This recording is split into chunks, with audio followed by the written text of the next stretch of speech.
பாலிவுட் சினிமாவில் 2000 காலகட்டங்களில் புகழ்பெற்ற நடிகையாக வலம் வந்தவர் அமீஷா பட்டேல். ரித்திக் ரோஷனுக்கு ஜோடியாக கஹோ நோ பியோர் ஹே படம் மூலம் இந்தி திரையுலகில் அறிமுகமாகி கவனம் பெற்றார். இதன் பின் கட்டார், ஹம்ராஸ், ஏ ஹே ஜல்வா, ரேஸ் 2 போன்ற பாலிவுட் படங்களில் நடித்து ரசிகர்களிடம் வரவேற்பை பெற்றார்.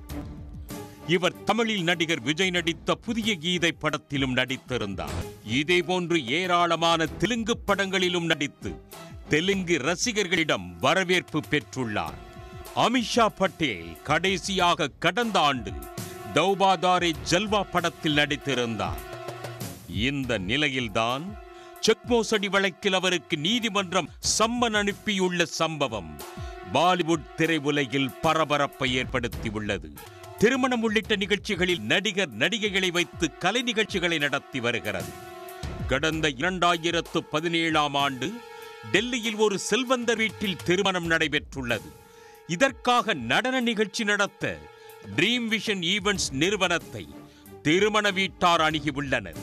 அப்போது பிரபலமாக இருந்த நடிகையான அமீஷா பட்டேலை நடனமாட அழைக்கப்பட்டுள்ளார்.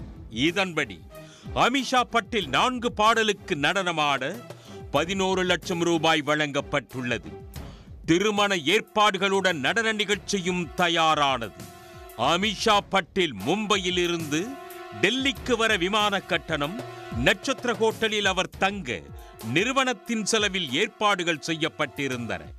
ஆனால் திடீரென அமீஷா பட்டேல் நடனமாட வர மறுத்துள்ளார். இதனால் அந்த நிறுவனம் அதிர்ச்சி அடைந்த நிலையில் அமீஷாவை செல்போனில் அழைத்து விவரம் கேட்டுள்ளனர். அதற்கு 11 லட்சம் ரூபாய் போதாது என்றும் கூடுதலாக 2 லட்சம் ரூபாய் கொடுத்தால் நடனமாட வருவேன் என அமீஷா பட்டேல் கூறியுள்ளார். கடைசி நேரத்தில் இக்கட்டான சூழ்நிலை ஏற்பட்டதால் கூடுதலாக 2 லட்சம் ரூபாயை அந்த நிறுவனம் அமீஷா பட்டேலுக்கு அனுப்பி வைத்துள்ளது.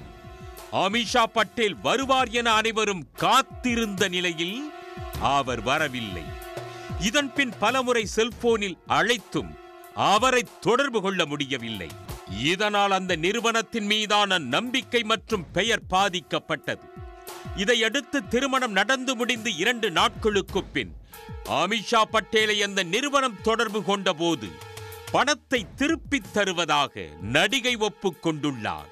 இதன்படி 6 லட்சம் ரூபாய் ரொக்கத்தையும் 2 லட்சம் ரூபாய்க்கு காசோலையும் கொடுத்துள்ளார். மீதி பணத்தை விரைவில் தருவதாக வாக்குறுதி அளித்துள்ளார். ஆனால் அவர் கொடுத்த 2 லட்சம் ரூபாய்க்கான செக் பணம் இல்லாமல் பவுன்ஸ் ஆனது.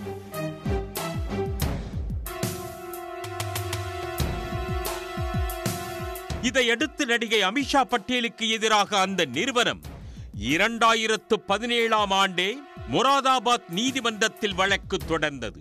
இந்த வழக்கில் நேரில் ஆஜராக பலமுறை சம்மன் அனுப்பியும் அமீஷா பட்டேல் ஆஜராகவில்லை.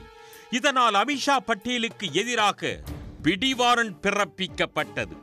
இதன் காரணமாக கடந்த ஆண்டு நீதிமன்றத்தை நாடிய அமீஷா பட்டேல் முன் ஜாமீன் பெற்று நிம்மதி அடைந்தார்.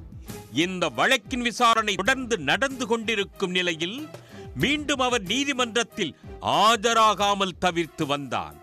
இதனால் அதிருப்தி அடைந்த நீதிமன்றம் நடிகை அமீஷா பட்டேலுக்கு மீண்டும் சம்மன் அனுப்பியுள்ளது. இந்த முறையும் அவர் ஆஜராகவில்லை என்றால் மீண்டும் கைது நடவடிக்கை பாயும் என எதிர்பார்க்கப்படுகிறது. உடனுக்குடன் செய்திகளை தெரிந்து கொள்ள சன் நியூஸ் பெல் ஐகானை கிளிக் பண்ணுங்க.